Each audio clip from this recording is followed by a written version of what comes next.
What's going on? It's Memphis Daryl B. I'm out here. I got my Urban Drift Figo S1. It's a budget bike. I paid $850 off of it on the website. They had like a $200 off coupon or whatever that was included on the website. They may or may not still have it, but I'm pretty sure if you email them, they might give it to you. But anyway, it came with the black and white version. I did do some free upgrades like always on my bikes. I did the rear rack, I painted that all white. I did the fenders, the things that go on the fenders, just hold them down. I painted those white.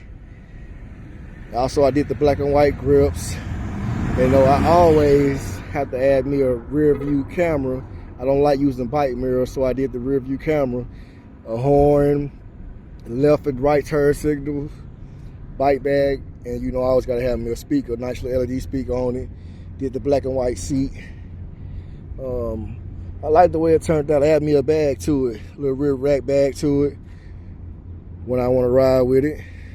But I think it turned out pretty good, and it's fast. Like I said, go anywhere from 28, 30 miles. I'm 230 pounds, and I could easily go 28 miles, 30 miles.